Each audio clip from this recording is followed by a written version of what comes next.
we started our journey down south. We stopped in Moratoa to visit this special lady, Sheila, who was like my Sri Lankan mother when I was here, looking over old photos together.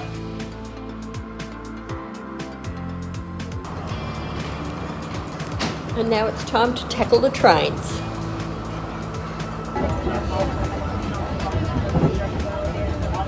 Tackle class for the first part of the journey.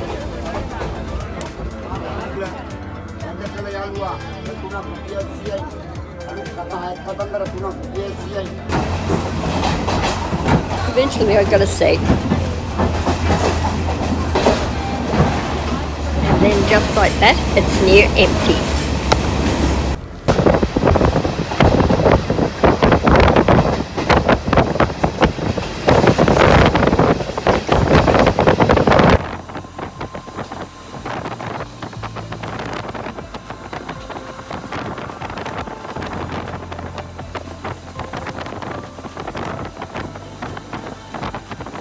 It took about 2 hours to go about 100 k's and cost a couple of dollars each.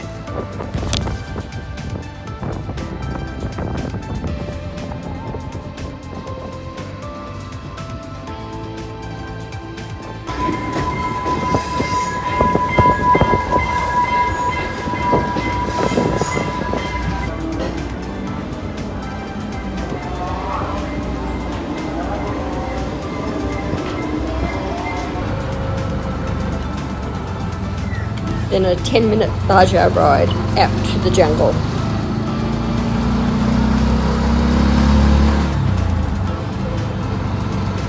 Where we sheltered ourselves a luxury night at Karora Luxury Villas.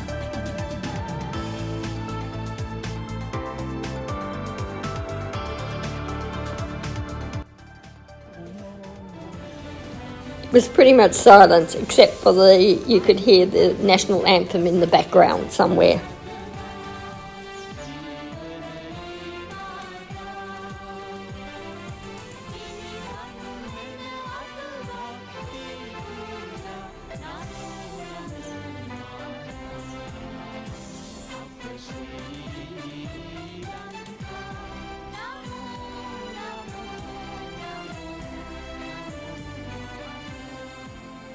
That night, just like tourists, we popped into Hikkaduwa and had tea at this little gem of a place.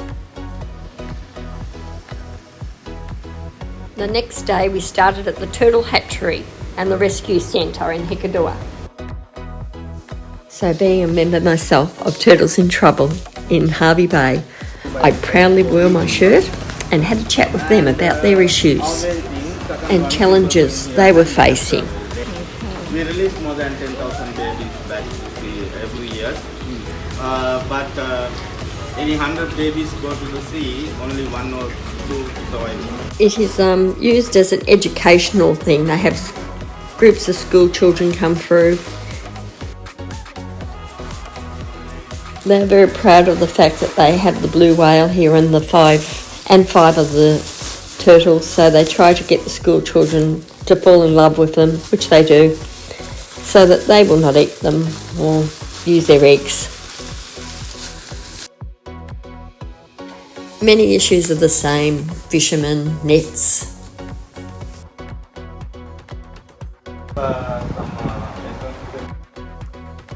We then moved on to the Tsunami Memorial and had a look at the museum. I couldn't stop thinking about it when I was on the train yesterday. The pictures say it all, but there was 35,000 approximately killed during that 2004 tsunami and 1,700 on the train alone.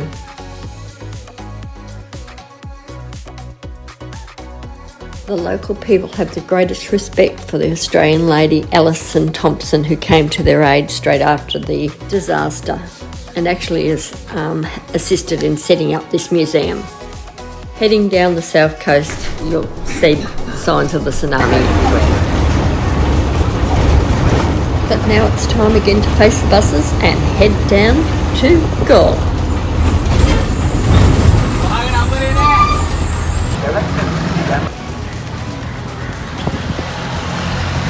Galle has a large fort. It was built by the Portuguese in the 16th century to protect against other colonisation, like the Dutch and the British, which the Dutch actually took over, and then the British. Over time, the fortress became a very important historical and cultural landmark.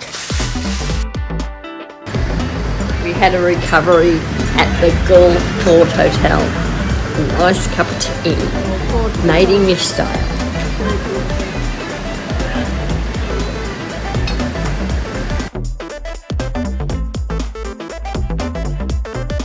Beautiful Dutch architecture everywhere.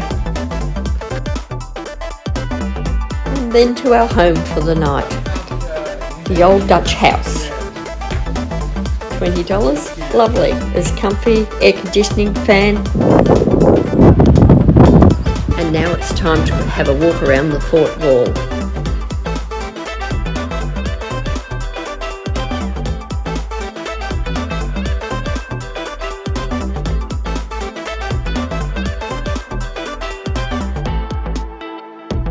This is just outside the fort. Shane Warne had a lot to do with the rebuilding of this.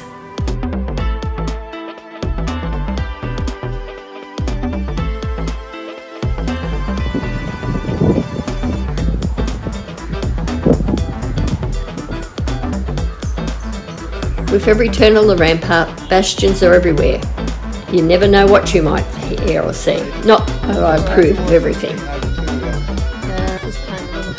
Poor little monkey.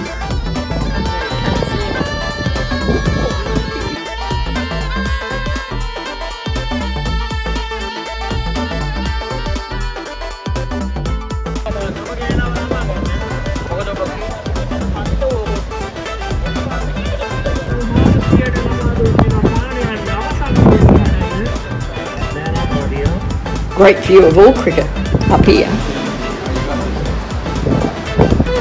Little way down there.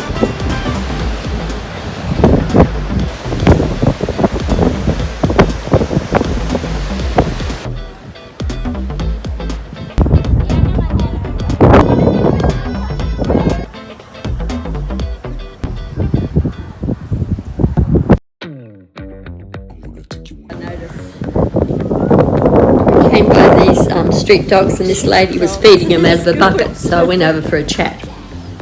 She said there was 202 street dogs in the fort area, and she fills up that bucket every morning and night and goes around and feeds them. Another amazing human being. The wall stretches for over 4 kilometres.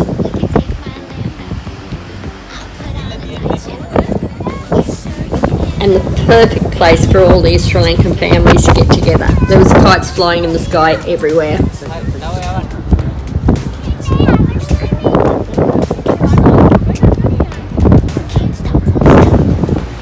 little boy knows what he's doing. On the rock of his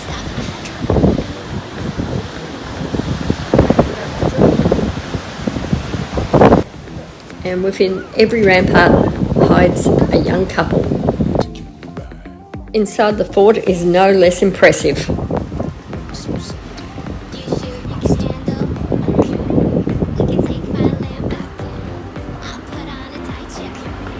Visiting one of the old churches. But now it's time to head back to the old Dutch house for a couple of passion fruit juices and a rest. That evening we head out with another 1 million people and wander the inner of the wall.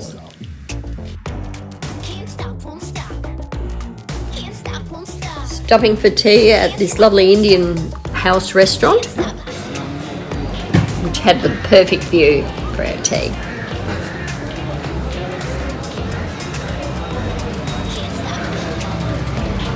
After a satisfying meal, we head back through the well-lit streets of the Galle Fort to our hotel. Tomorrow, another day starts.